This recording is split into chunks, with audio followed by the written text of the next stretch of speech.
We're good. Hey guys, it's Daniel here from Team Kuribrohs, giving you my deck profile for YCS Niagara Falls 2018.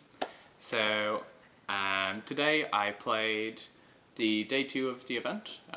In the end I finished 49th out of 754 players, and I was playing pure Sky Striker for the event. So I'm just going to go straight into the list. So this card is not in my deck, but he supported me throughout the event, and that's what's important. The friends we make along the way. No, I'm just going to get into it. So we have 3 Sky Striker Ace Ray. We have 3 Ash Blossom and Joyous Spring. That rounds out our monster count. I will discuss hand traps later on in the video. In our core engine, we have triple Engage. We have triple Sky Striker Mecha Widow Anchor. We have triple Sky Striker Airspace Area 0. And then in our remaining trees, we have triple Shared Ride. This is good both in the mirror match and against a lot of the rogue decks in the format. We already know this. There's nothing surprising about playing Shared Ride. And triple Twin Twister, again, this card's really strong.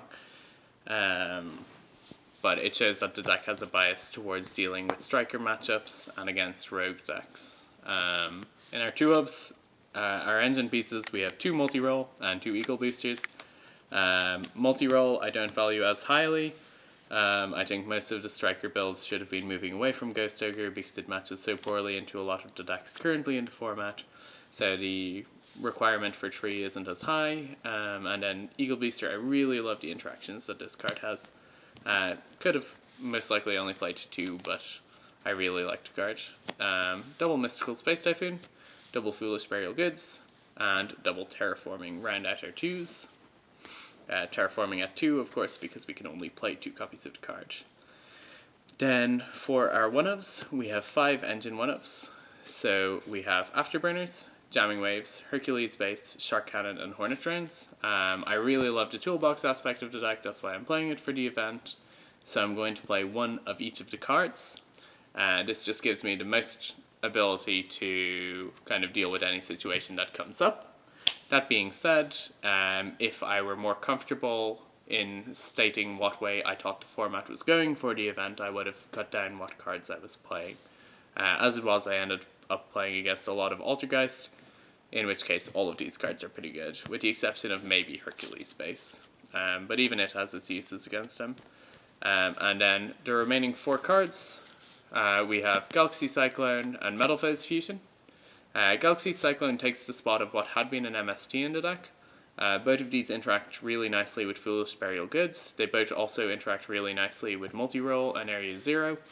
And it lets me out a lot of trap cards, and even spell cards that MST or Twisters might have difficulty with. It's kind of like a delayed Twin Twisters at the cost of no extra card. So I like the card. It performed decently. There's only 1 or 2 times where it's worse than MST, but I didn't want to commit to playing multiple sets of it because I like the idea that I effectively am playing 3 of it for its secondary effect, 3 to Foolish Burial Goods. Then I'm playing 1 Upstart Goblin and 1 Reinforcement of the Army. These are known cards for the deck. We want to get spell cards, we want to get Ray. Yeah, they just make sense. So that rounds out the main deck. It's 40 cards total.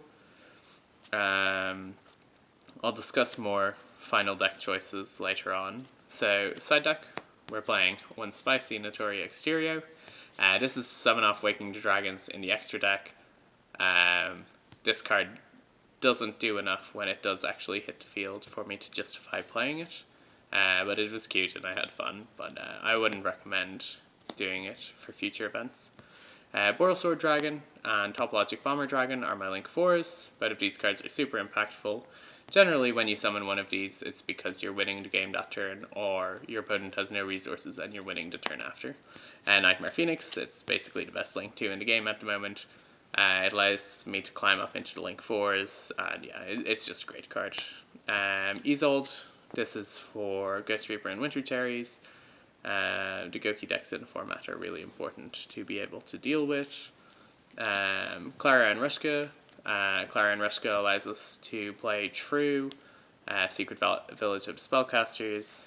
The only times that I did summon her, she was interrupted, once by a Widow Anchor, which stole control of her, so I couldn't activate my stuff, and I didn't have anything reactive in hand. And then another time against Altergeist, they just bounced her when I summoned her, and again I didn't have anything that could interact. So yeah, very, like, if they don't have the interaction, then she's really important to have, and I'm not too upset that I played her.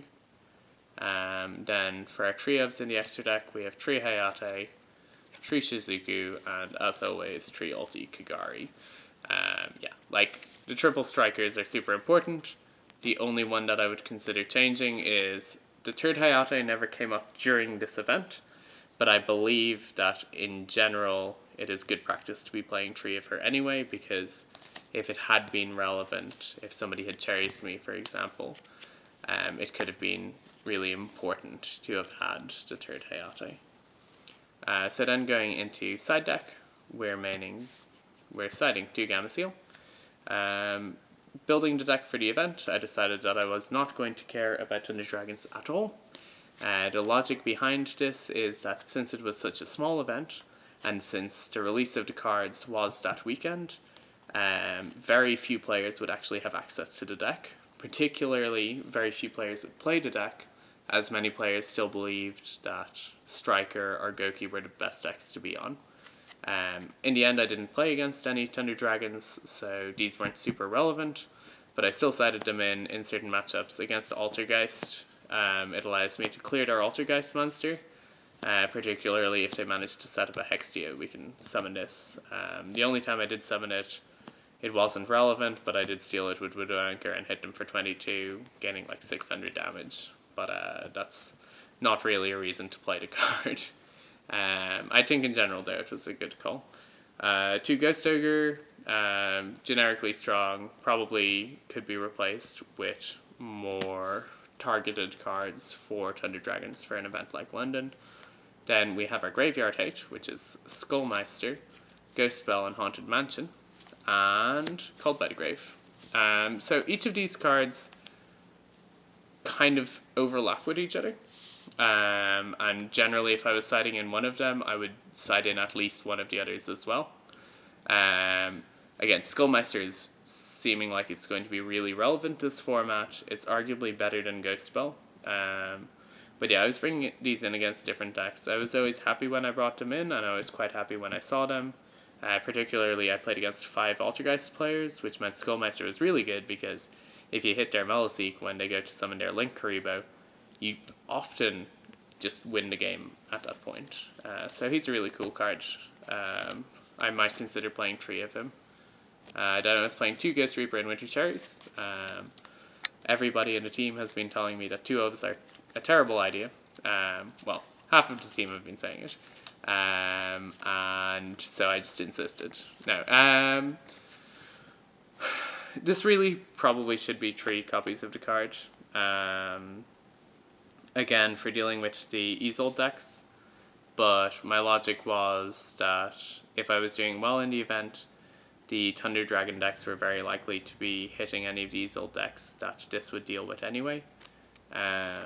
So I wanted to, again, just have more generic stuff. Like, if I side this plus Ogre plus another relevant hand trap, then I'd have 6 hand traps still, and I'm able to resolve more in a turn, rather than siding 3 cherries, where if I open 2 cherries, I'm in quite a difficult position. And then the last 3 cards in my side deck are the kind of random cards that I wanted to theory test, and probably shouldn't have been playing. So 2 Waking the Dragons, 1 Day of Peace. The logic on Waking the Dragons was that if people were playing Striker the same way I was, they would be playing back row removal. And so this really punishes people for blind MSTing and stuff. And it's also really cute. If you're going second against Altergeist, you set this and then activate multi-roll, target this. Or even just activate multi-roll, activate like another card. But there's a bunch of ways to bait them into hitting this with Heavy Storm Dusters, and then you just summon your Notoria Exterio and try and negate all of their traps. It applies a lot of pressure. And then 1 Day of Peace There's a bunch of like random rogue decks in the format, and decks that win by dealing damage to you. So the logic on 1 Day of Peace is that I can activate this, and it gives me an extra turn to set up. And basically, when the game reaches the later stage of the game that 1 Day of Peace allows me to reach, I should be able to beat any deck in the format. So I tested it. I would like to test this card more, honestly. But in the matches that I did resolve it, it was a good card. But I think more targeted coverage for an event like London will be important. Yeah, so that is my Sky Striker profile. Again, I played 5 Altergeist. I beat all of the Altergeists that I played against. My losses were to a Mech Knight Sky Striker player who killed me in game 3 because he resolved Secret Village and I had no outs. Well, he Widow anchored my out, so yeah, couldn't win there.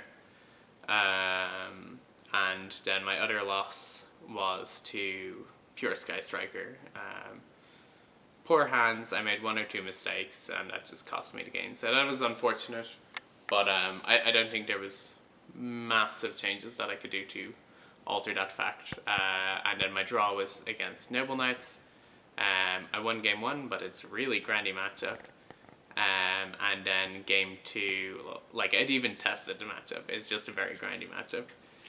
Game 2, I dealt 1400 damage to him, then it went to his turn, time was called in his main phase, and he resolved Caliburn 3 times, gaining 1500 life points, putting him to 100 life points more than me, which led to me losing that game, leading to a draw. Which was funny. I really liked the deck, but it's, yeah. It meant my tiebreakers were quite weak for the event.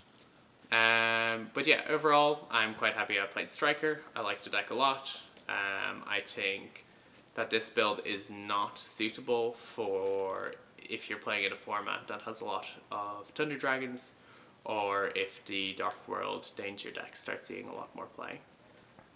Definitely focusing more towards having hand traps mained, so that we have redundancy against those decks, and taking out the step for the Sky Striker mirrors. At the same time though, I'm not massively keen on playing Striker without Shared Rides mained, because of the fact that it's such an important card in a mirror match. But yeah, that is enough about my general theory and stuff for the event.